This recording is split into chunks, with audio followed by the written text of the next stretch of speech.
Assalamualaikum warahmatullahi wabarakatuh. Saya Arafah Sri Mulyani dengan NIM 0101211103, merupakan mahasiswi Universitas Islam Negeri Sumatera Utara, Fakultas Dakwah dan Komunikasi, jurusan Komunikasi dan Penyiaran Islam A semester 4. Jadi video ini merupakan tugas ujian tengah semester dengan mata kuliah hadis tematik di bawah asuhan Bapak Haji Muhammad Iqbal Abdul Muid SCMA.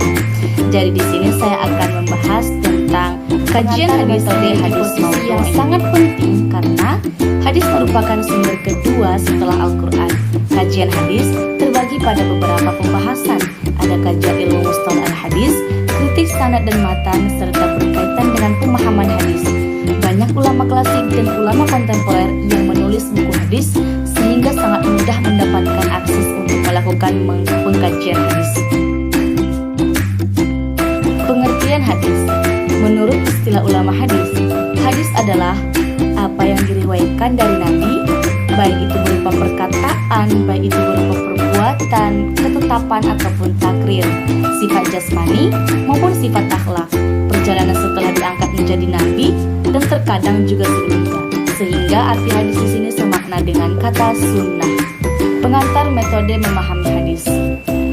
Segala sesuatu butuh cara untuk mengetahui maksud tertentu. Begitu pula dengan hadis Nabi, butuh metode pemahaman agar hadis itu bisa diketahui, dimengerti, dipahami, kemudian diamalkan. Nah, metodologi juga berasal dari kata metode yang berarti cara ataupun teknik. Metode juga diartikan sebagai cara teratur yang digunakan untuk melaksanakan pekerjaan agar tercapai tujuan sesuai yang dikehendaki. Dan selanjutnya kita akan membahas tentang prinsip-prinsip metodologi memahami hadis. Ada dua prinsip-prinsip metodologi memahami hadis. Yang pertama, prinsip jangan terburu-buru menolak hadis yang dianggap bertentangan dengan akal sebelum melakukan penelitian yang mendalam. Nah, yang kedua, prinsip memahami hadis secara tematik ataupun maudhu'i sehingga memperoleh gambaran utuh mengenai tema yang dikaji. Selanjutnya kita akan membahas tentang metode maudhu'. Apa sih pengertian maudhu'i? Nah, pengertian maudhu'i menurut terminologi ialah mengumpulkan hadis-hadis yang terpecah-pecah dalam kitab-kitab hadis yang terkait dengan topik tertentu.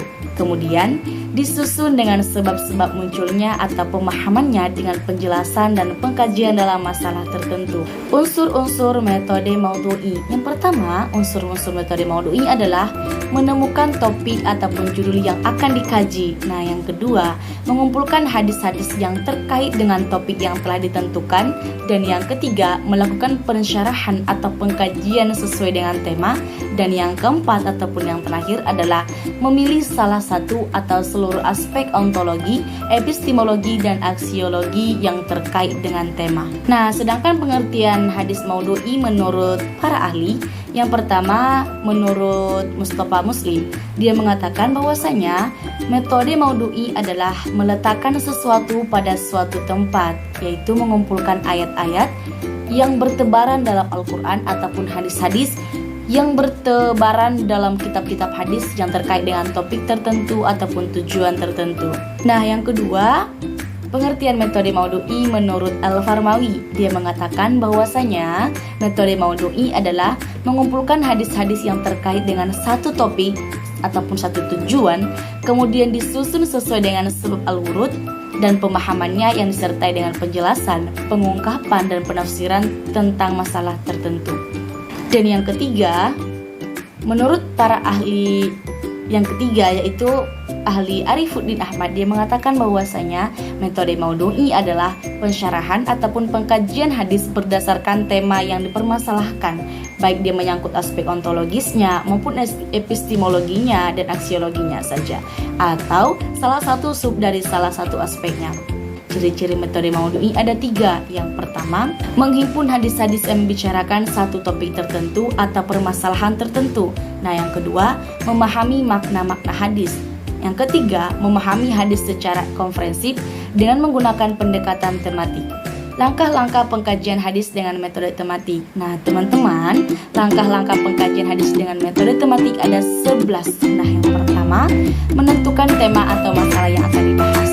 Yang kedua, menghimpun atau mengumpulkan data hadis-hadis yang terkait dalam satu tema, baik itu secara lafaz maupun secara makna melalui kegiatan takhris al-hadis. Yang ketiga, melakukan kategorisasi berdasarkan kandungan hadis dengan memperhatikan kemungkinan perbedaan peristiwa wurudnya ataupun tanawu dan perbedaan periwayatan hadis. Yang keempat, melakukan kegiatan iktibar dengan melengkapi seluruh sanad.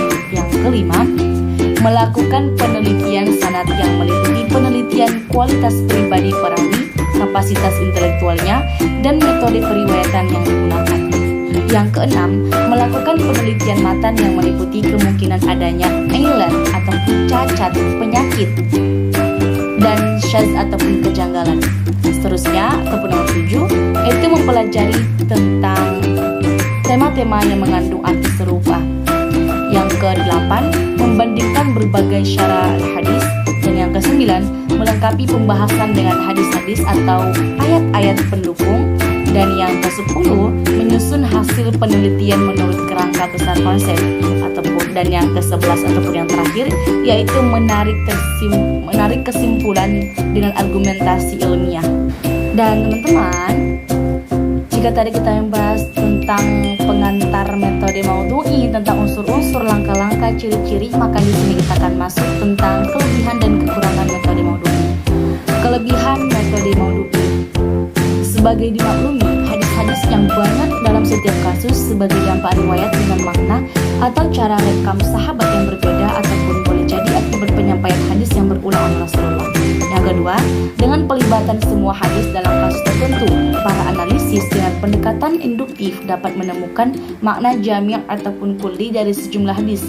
Jami' dijelaskan bahwa dalam hadis tertentu terdapat lafal yang bermakna jami'. Yang ketiga, membuat pemahaman menjadi utuh. Dengan ditetapkannya judul-judul pembahasan yang akan dibahas, membuat pembahasan itu sempurna dan utuh. Maksudnya, penampilan tema suatu masalah secara utuh, tidak terpisah-pisah, bisa menjadi tolak ukur untuk mengetahui pandangan hadis tentang masalah. Kekurangan metode maudhu'i. Kekurangan metode maudhu'i adalah memenggal hadis. Maksudnya adalah metode ini mengambil satu kasus di dalam satu hadis ataupun lebih yang mengandung berbagai masalah, membatasi pembahasan hadis dengan adanya penetapan judul di dalam pemahaman hadis, maka dengan sendirinya berarti membuat suatu permasalahan menjadi terbatas sesuai dengan topiknya.